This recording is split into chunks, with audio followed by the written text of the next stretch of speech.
Yeah. Okay. Welcome to Josh's Music Corner. Thank you for joining us today. And it's like, it gets crazy and stuff. Yeah. We'll insert graphics here. You know what I'm saying? Yeah. Okay. No, yeah, I was just It's an editor side note. Yeah, go ahead. Editor side note, yeah. No, and Josh's Music Corner wanted us to briefly touch on a few different genres of music currently, having new music or upcoming releases. And with this corona, it has affected the music cycle for a lot of bands, either postponing or holding off. Or there's a couple artists that even release music that, specifically just during this time period. Like there was Fiona Apple, Fetch the Bolt Cutters, good album. That was an album pretty much released during this time period. She produced the whole thing. I was surprised to see her on there. Very experimental. Stream, yeah. Charlie XCX, which is more of a pop artist. She does she's part of the PC Music kind of production company. She did a whole album within the 6 weeks in quarantine. That's it's good. If you're a fan of her stuff, it's definitely more on the pop side. Like PC, like Windows Music production company? What do you mean? It's called PC Music. I mean, there's artists like Sophie. They're more experimental pop EDM artists. I don't know. I'll show you some of their stuff at one point. Microsoft type of stuff? It sounds like bleeps and bloops at times too. Yeah. So actually what you're visualizing actually is probably some of the songs. Oh, interesting. Yeah, you got to have it. Yeah, you got to add this. I want to hear the music in the background here. Oh, yeah. All right.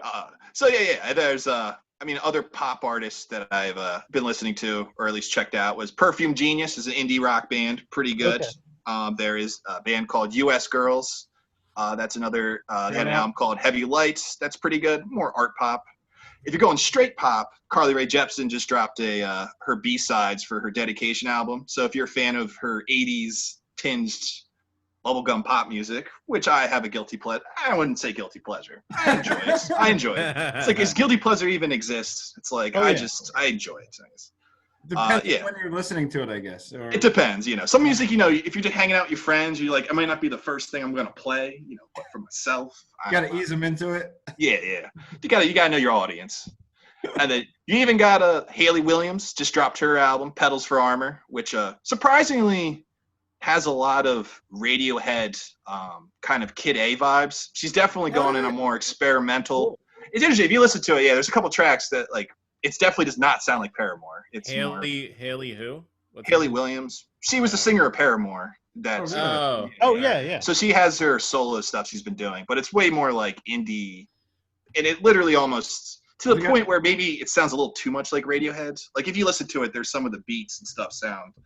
I like the heaviness of Paramore myself. So so I don't know if you're looking for something heavy, it's not gonna.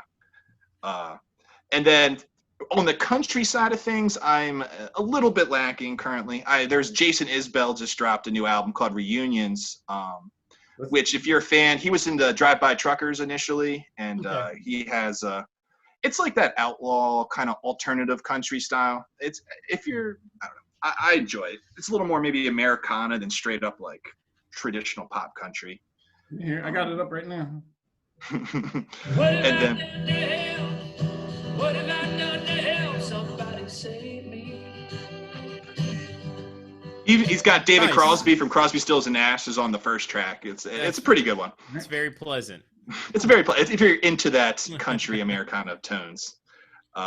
With metal releases, surprisingly haven't really listened to as much. There was the band Code Orange. They're like a metalcore industrial fusion band that some people love to hate, but I enjoy them to a degree. Here we go. Here's some Code Orange. Code, yeah, they're kind of, their image at times can be kind of cringy.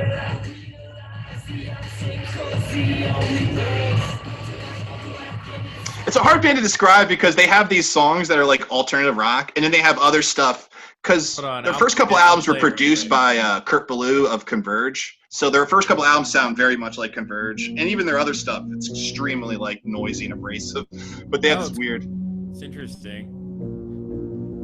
I guess I don't know if that's indicative of what they sound like. 100% probably. All right, so. Yeah. I don't know what he's playing. So you went through some genres.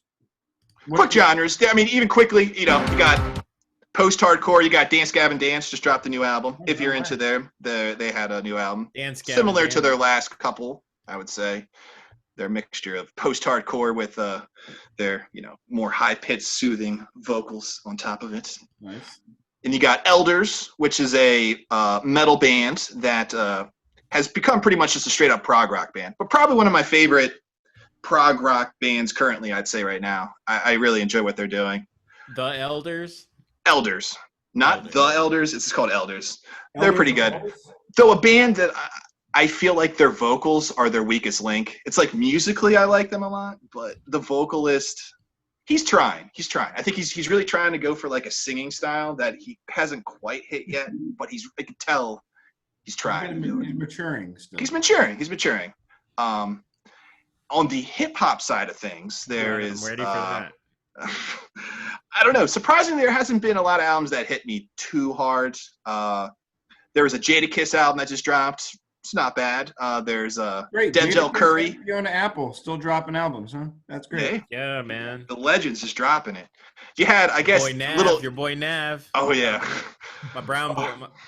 My brown boy, man. I mean, Good I can Intentions. understand if you like Good Intentions. Have you been bumping it recently? I actually have gotten through half of it because there's 2 volumes. Oh, he made a 2 double album. volumes. It's 14 on. I don't know if anyone can handle that much Nav in once, A dude. lot of That Nav. that dude is gonna be. A lot Yeah, of Nav. that's too much Nav, dude. Like even one song is too There- much Nav for me at times. So I don't know. That would be. Everyone's trying to go the Chris Brown route. You got to drop like 40 tracks all together at one time. It's that get that streaming money, dude. You gotta get That that streaming streaming money. Yeah, he's on the cusp. So yeah. So you got Nav, Little Uzi Vert. Drake dropped a demo track that was I got just a the bunch three of tracks Lucy's that I don't think he. I don't 2C. know. Oh, your song's on there. 2C. What is it called? The 2C. His TikTok song. That's what they call it. He literally just made a song specifically so people could do a dance on TikTok, and it worked, I guess. So, I mean, that's cool. That's cool. There's yeah. 2C slide. Let's be specific. Sorry. Did you, 2C slide. I kept saying Tootsie too, and I was wrong. It is a Tootsie wrong. slide, a TOOSIE slide. So, guys, don't get it confused with the candy. Definitely not. Thank you. Yeah. So again, on the hip hop side of things, earlier there was the Mac Miller Circles album that dropped earlier that I thought was pretty good actually for an album that was For a guy post-mortem. that's not alive. Yeah. Yeah, for a post-mortem album, because usually that doesn't work too well. Like the XXX Tentacion album, that felt like a cash grab. Like he just they made songs and just threw his voice So on many top. features. Yeah. Is he yeah. not alive? That guy's not alive anymore? No. There's a lot of them. Like Juice World, he passed away. A lot of these like kind of more the emo rap, whatever genre of artists. But Mac Miller actually was like really much a part of this album, so it feels more like an actual Shout out. cohesive. Shout out Pittsburgh. Pittsburgh. Yeah.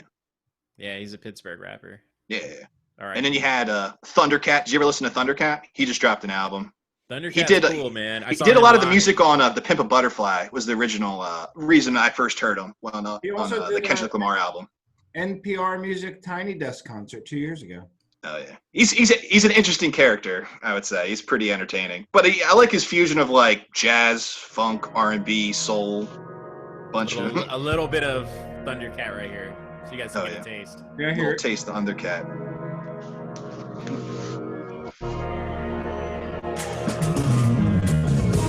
He's mostly a bassist too, so he's really good at like if you watch like a Thundercat like bass video, dude can shred.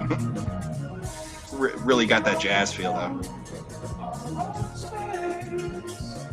But you can hear like the Pimp. Did you listen to Pimp a Butterfly, the Kendrick Lamar album, at all? Yeah. Yeah, you could definitely hear his bass on that a lot. So yeah, that was pretty much the hip hop stuff. Yeah, I mean, there's upcoming releases coming up. There's the 1975, which is a pop band, drops an album tomorrow. I'm kind of interested to hear because they were originally like a real straight pop band, but they've been getting more experimental. Like their first single that dropped on this album is just like a 5-minute instrumental with Greta Thunberg talking about environmental change and like global warming and stuff. So like they're very much in a political. The singer's got a mohawk, it looks like. It's weird. They jump so many genres. Like if you listen to this album, the first song is Greta Thunberg talking about climate change. Second song is like a post-hardcore aggressive song, and then it's just like every single genre of like pop that you could think of. So it intrigued me enough listening to those first 3 singles they dropped because each one was like wildly different. But cut the tension a little bit. Yeah, they did cut the tension. it was my biggest influence. But then, yeah, so that's an album I'm kind of looking forward to. There is Run the Jewels, has Run the Jewels 4 about the drop in a month. I'm intrigued for that. I'm a big fan of LP and Killer Mike. Yeah. I enjoyed all their albums. Being on the last album. I think every single one, dude. Even what was the one with Zach De La Roach from Rage Against the Machine? He had that one song with them too. That was a good track. I think that was Run the Jewels too. So I'm looking forward to that. There's a band called Belle More, which drops an album in a couple days, which is more post-rock instrumental. I'm interested in. And then you got Phoebe Bridgers, who's like a singer-songwriter, folk artist. She drops an album in a couple weeks. That's another one that I'm pretty excited for. Yeah, I mean, I don't know. And moving forward, I guess you got like your Lady Gagas and stuff that are about to drop an album. I mean, I respect Lady Gaga. I just, I'm not her biggest fan. But I mean, you know, it's a big we'll moment. Cut that out, history. dude. Gaga's a big fan of ours, so we'll make sure to cut that out. Yeah. Best.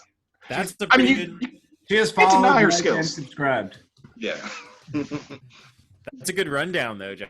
That's a nice little quick. I didn't even get to like Tame Impala and like King Cruel and The Weeknd, but there's just so many albums that I was a combination of trying to discuss current. I mean, it was pretty much everything that came in 2020, but I was like, going to do like a year, like the year so far wrap up, or more like new releases or something. So you just caught us up a little bit. a little bit, just a little taste and stuff. It's an outline. It's like a little outline. Yeah. All right. Okay. Thank you. With a lot more to come, right? A lot more to come. I mean, I don't know, but yeah, there's clearly probably a couple more albums coming out this year that I'll be checking out. All right. Yeah, bring some clips with us, man, for us next time we visit Josh's Corner. Yeah. I think in the future I'm probably gonna have less. I think I just did a bunch of music, just dumped at everyone. I feel like more, you know, a couple select artists, and then with an accompaniment of some music going with it. Let's do a quick outro for that. Quick outro. Yeah. Tell us what moves you, Josh. Well, thank you for joining Josh's Musical Corning. It was lovely to have a chance to speak with you. I hope next time you can come and join us, and have a great and lovely day. And if you like Josh's Corner, hit like and subscribe. That's a wrap. Dang. He really disappeared. Bad. All right. Like,